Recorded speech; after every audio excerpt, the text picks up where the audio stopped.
میرے ذہن میں ایک پریشان کن اندیشے نے جگہ بنا لی تھی۔ شکورے نے شیدا کی موت پر پاگل پن کی علامات ظاہر کر دی تھی۔ کسی بھی انسان کے صحیح دماغ ہونے کا پتہ ہیجانی کیفیت میں ہی چلتا ہے۔ ویسے تو اس دنیا میں جتنے بہیمانہ اعمال کیے جاتے ہیں وہ سب ہیجانی کیفیت ہی میں ہوا کرتے ہیں، لیکن جرائم کرنے والوں کی ہیجانی کیفیت کی نوعیت مختلف ہوتی ہے۔ ایک سیدھے سادے دیہاتی میں جو غصے میں اپنے ہوش و حواس کھو بیٹھے، ہیجانی کیفیت وہ انداز پیدا نہیں کر سکتی جس کا مظاہرہ شکورے نے کیا تھا۔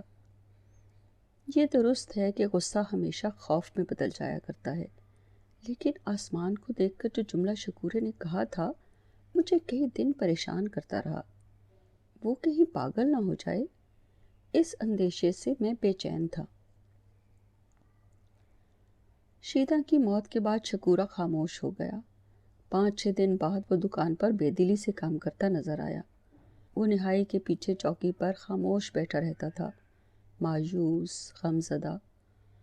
وہ گاہکوں سے بھی ہوں ہاں میں ہی بات کرتا تھا۔ نہائی کے پاس انگیٹھی میں کوئلے دہکتے رہتے تھے۔ وہ بے دلی سے سنگل اور زنجیریں بناتا رہتا تھا۔ مجھے یوں محسوس ہوتا تھا جیسے وہ معاش کے کھونٹے پر ضرورتوں کی حلقے بناتی ہوئی زنجیر سے بندھا ہوا مویشی ہے۔ کبھی دھونکنی دھونکتا تھا تو کوئلوں سے چنگاریاں اڑتی تھیں۔ یوں لگتا تھا کہ یہ چنگاریاں اڑ اڑ کر اس کے دل پر گر رہی ہیں۔ اس کے چہرے پر ہر وقت کرب سا رہنے لگا تھا۔ شیدا کی موت کے بعد 7ویں دن میں بازار کے احاطے میں شکورے کا پتہ کرنے گیا۔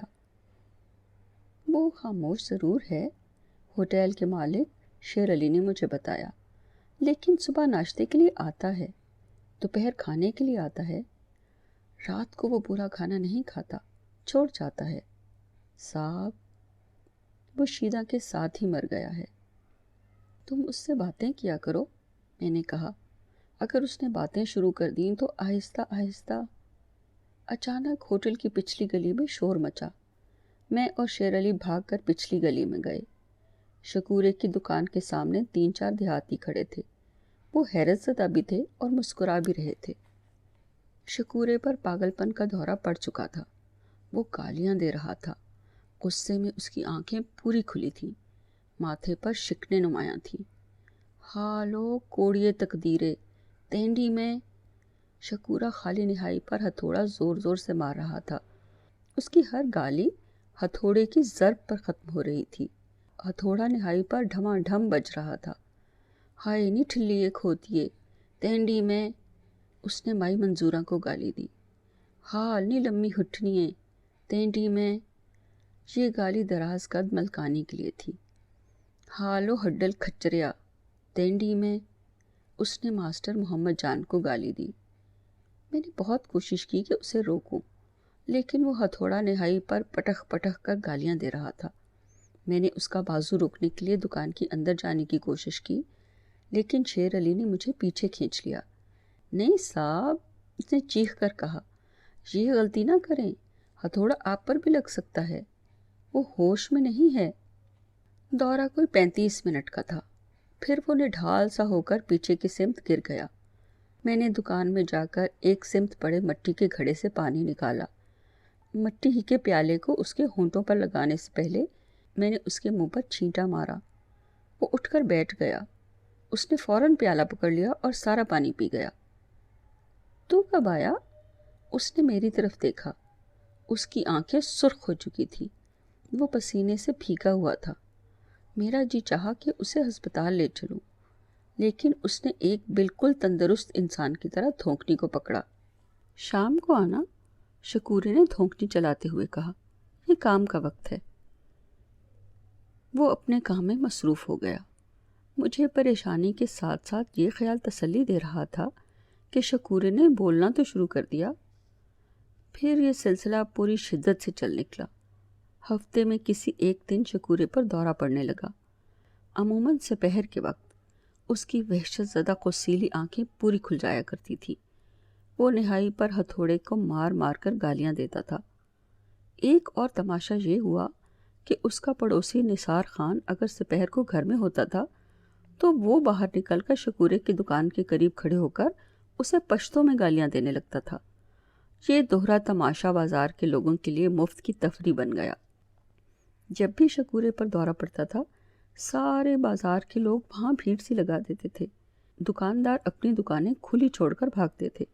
ان کے گاہک، گورنمنٹ ٹرانسپورٹ کے اڈے کا عملہ، بسوں کے ڈرائیور، کنڈکٹر اور یہاں تک کہ مسافر بھی شکورے کی دکان کے آگے کھڑے ہو کر یہ تماشا دیکھتے تھے، خوب ہنستے تھے اور گلی کہکہوں سے گونجنے لگتی تھی۔ شکورہ بھیڑ کو دیکھ کر انتہائی غصے میں اٹھ کر دروازہ بند کر دیا کرتا تھا۔ پھر اس نے دروازہ بند کرنا بھی چھوڑ دیا۔ غم و غصے کے سوا اسے کسی اور کیفیت کا احساس ہی نہیں رہتا تھا، شاید غم و غصے کا بھی نہیں، ورنہ وہ اس قدر شدید دیوانگی کا مظاہرہ نہ کرتا۔ یوں لگتا تھا جیسے وہ تصور میں اپنے ایذا رسانوں کے چہروں کو نہائی پر دیکھتا ہے اور ہتھوڑا مار مار کر ان کا کچومر نکالتا ہے۔ شاید یہی انتقام تھا جو وہ بے بسی میں لے سکتا تھا۔ شکورے کی دوسری شادی ممکن نہ رہی تھی، وہ سنکی اور پاگل مشہور ہو چکا تھا، لیکن جبلی تقاضے سے انکار بھی نہیں کر سکتا تھا۔ اپنی حسیاتی زندگی کو آسودہ کرنے کے لیے اس نے شیدہ کی موت کے بعد جلد ہی کھوڑ گاؤں کی واحد فاحشہ عورت زکو سے ناجائز تعلقات قائم کر لیے۔ یہ وہی زکو تھی جو بچپن اور لڑکپن میں شیدہ کی گہری سہیلی تھی۔ میں اسے بچپن اور لڑکپن میں کئی بار دیکھ چکا تھا۔ وہ گاؤں کی شادیوں میں عورتوں کے جھرمٹ میں ناچتے ہوئے اس قدر تیزی سے گھومتی تھی کہ دیہاتی عورتیں اپنے دوپٹے پکڑ کر ہاتھ ہونٹوں پر رکھ لیا کرتی تھی۔ زکو کو سب پھرکی کہنے لگ گئے اور وہ زکو پھرکی مشہور ہو گئی۔ سانولی، تیکھے نکوش والی، دبلی پتلی، لمبی آنکھوں اور لمبے لمبے بالوں والی زکو پھرکی جب چلتی تھی تو اس کے بدن کا حسن نکھر جاتا تھا۔ وہ گاؤں کی چند خوبصورت ترین لڑکیوں میں شمار کی جاتی تھی۔ شیدہ نے زکو پھرکی کے ساتھ بچپن گاؤں کی گلیوں میں گیٹے کھیلتے ہوئے گزارا تھا، ریتلے میدان میں سانڈے پکڑنے کا تماشا دیکھا تھا، کنویں پر پانی بھرتے ہوئے لڑکپن کے کہکہے لگائے تھے۔ دونوں ایک ساتھ ہی جوانی کی امنگوں سے آشنا ہوئی تھیں۔ زکو پھرکی کے عاشق بہت تھے، ملکوں کے بیٹوں سے لے کر مسلیوں کے بیٹوں تک ہر نوجوان زکو پھرکی کو چاہتا تھا۔ کالونی میں رہنے والا احمد خان ڈھولی بال بچوں والا ہوتے ہوئے بھی زکو پھرکی پر مرتا تھا۔ زکو کا باپ اس کے بچپن میں ہی مر گیا تھا۔ مرنے سے چند برس پہلے زکو کے باپ نے گاؤں کے باہر شمال میں کالونی کے رخ پر کنویں سے کچھ پہلے 5 مرلے زمین خرید کر مکان بنوا لیا تھا۔ وہ زبردست شہنائی نواز تھا، لیکن جلد ہی وہ سانس کی بندش کا مریض بن گیا۔ پھر یہی بیماری عارضہ قلب میں بدلی اور اس کی موت کا باعث بن گئی۔ زکو کا بچپن اور لڑکپن اسی گھر کی 4 دیواری میں گزرا تھا، یہیں اس پر جوانی اتری تھی۔ پھر زکو کی ماں بھی مر گئی اور زکو اپنی ماسی کے گھر رہنے لگی۔ مہینے میں ایک بار وہ اپنے آبائی گھر آ کر صفائی کر جاتی تھی۔ پھر ایک دن رشتہ مانگنے پر اس کی ماسی نے رحمت ڈھولی کو زبان دے دی۔ ادھیڑ عمر کا رنڈوا رحمت ڈھولی اپنے فن کا ماہر تھا۔ کھوڑ گاؤں، آس پاس کے دیہات، یہاں تک کہ پنڈی گھیپ اور فتح جنگ میں بھی کوئی شادی، میلہ، کھیل اور عرس رحمت ڈھولی کے بغیر پھیکا سمجھا جاتا تھا۔ وہ احمد خان ڈھولی کا رشتہ دار بھی تھا اور حریف بھی، لیکن احمد خان ڈھولی اس کے فن کا معترف تھا۔ ایک بار احمد خان ڈھولی نے مجھ سے کہا، صاحب دھنی کے علاقے نے 3 ڈھولی ہی پیدا کیے ہیں۔ ایک خدا بخشے حاصل گاؤں کا بابا مستی خان تھا، جس کا تو جوڑ کبھی پیدا نہیں ہوگا، ایک رحمت ہے اور میں۔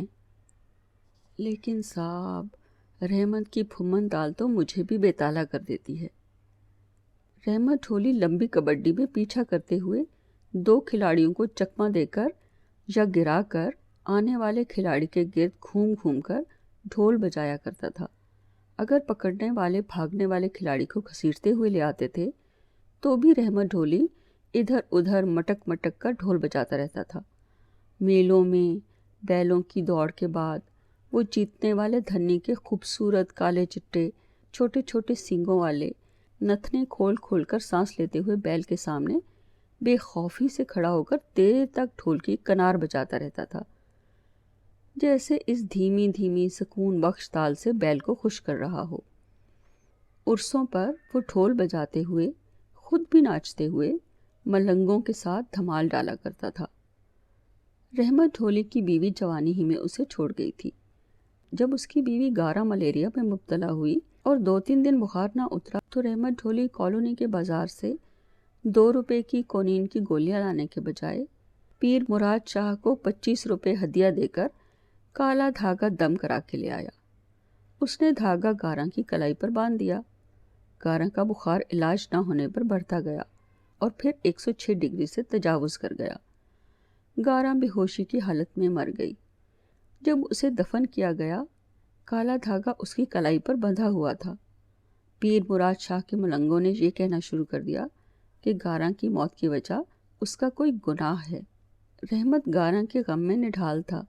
اس نے چرس پی کر ساری برادری کے سامنے اعلان کیا کہ وہ زندگی بھر نہ شادی کرے گا، نہ کسی عورت کے پاس جائے گا۔ آہستہ آہستہ وہ چرس کا عادی بن گیا، لیکن اپنے اعلان پر سختی سے قائم رہا۔ چرس کی بری عادت کے باوجود وہ با کردار تھا، سانولا، لمبے قد اور دبلے پتلے بدن والا۔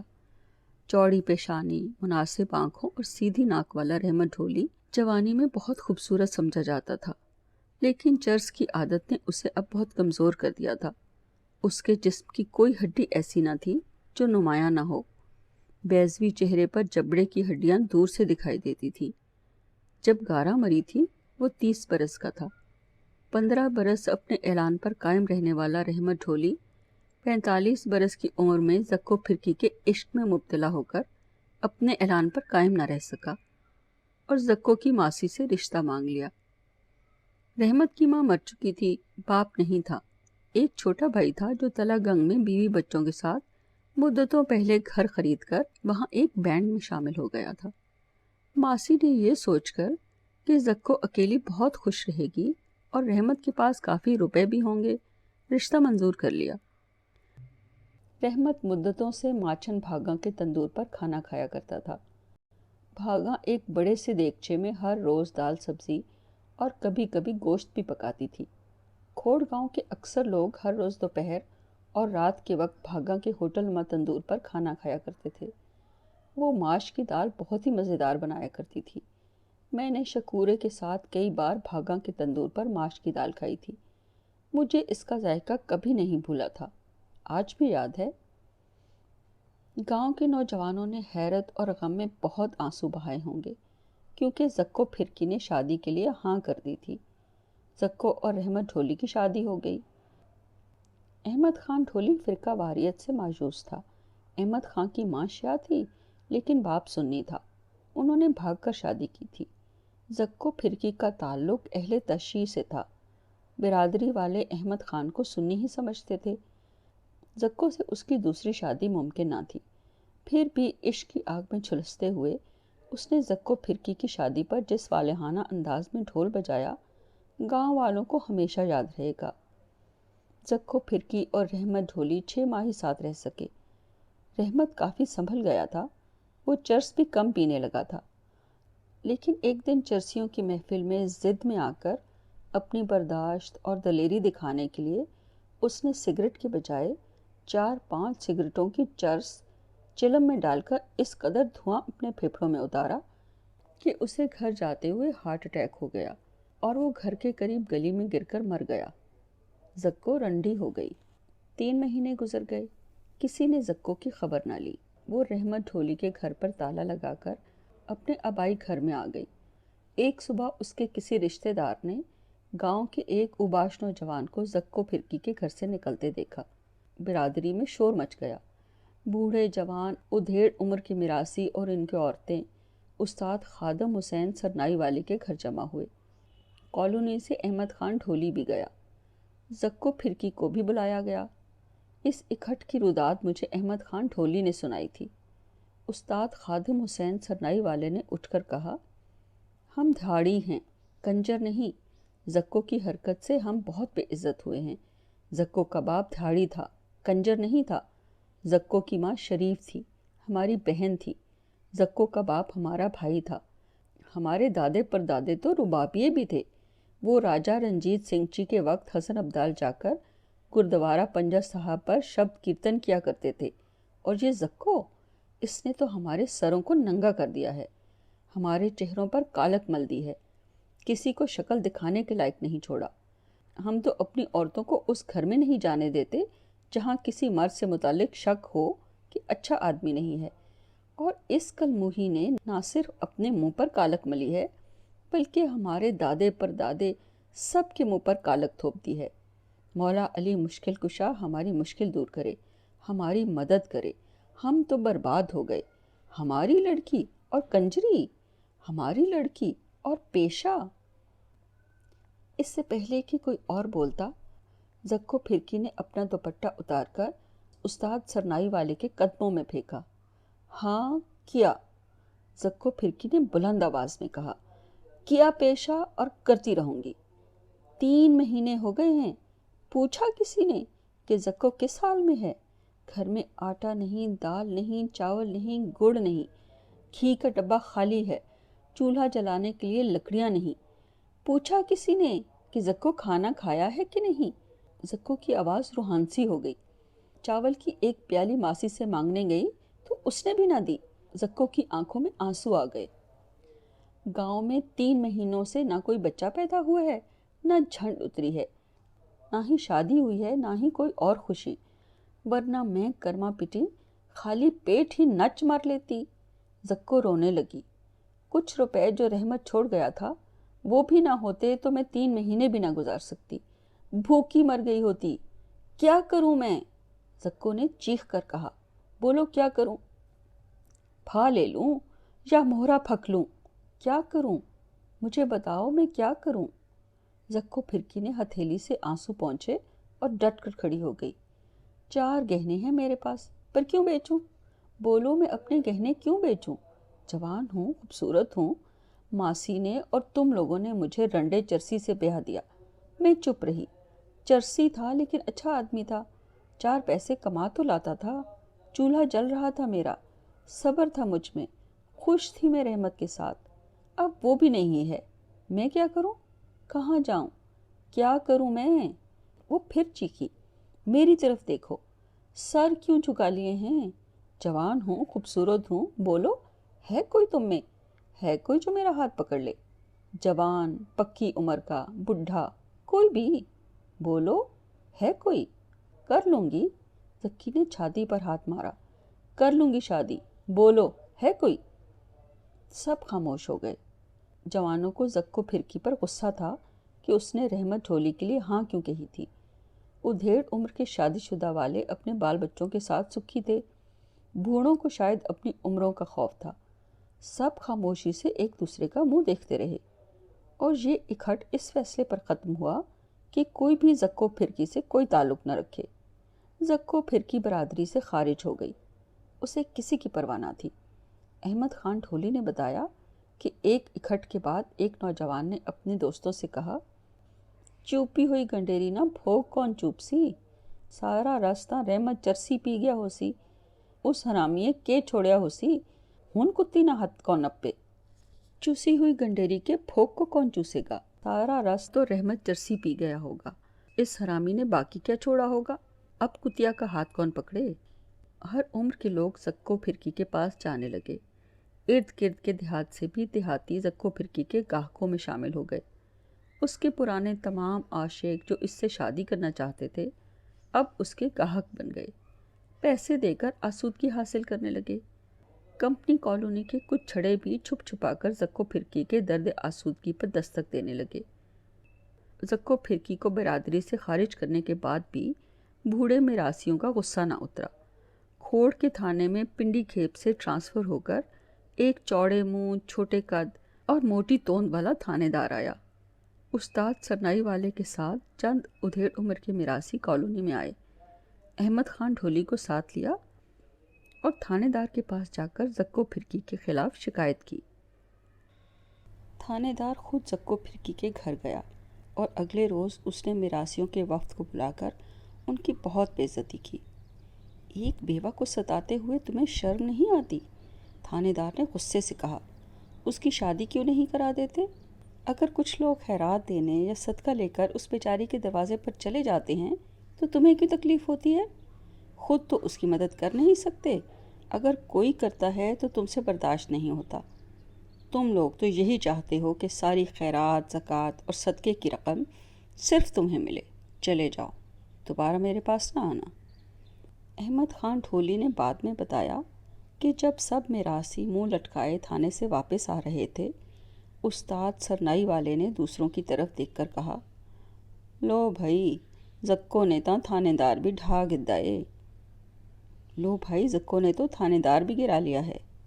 کیویں نہ ڈھاندا، کتی سونی جو باؤں، کیسے نہ گرتا، کتیا خوبصورت جو بہت ہے، ایک اور بولا، اور اس کے بعد زکو باقاعدہ پیشہ ور طوائف بن گئی۔ شکورے کو تو کسی کا خوف نہیں تھا۔ شکورہ بھی زکو پھرکی کے پاس باقاعدگی سے جانے لگا۔ شکورے نے مجھے بتایا کہ زکو اس کا بہت خیال رکھتی ہے۔ اس نے ہفتے کی ایک رات شکورے کے لیے وقف کر دی ہے۔ اس رات وہ کسی کو گھر میں نہیں گھسنے دیتی، بیماری کا یا سر درد کا بہانہ کر لیتی ہے۔ شیدہ کو یاد کرتے ہوئے بہت روتی ہے۔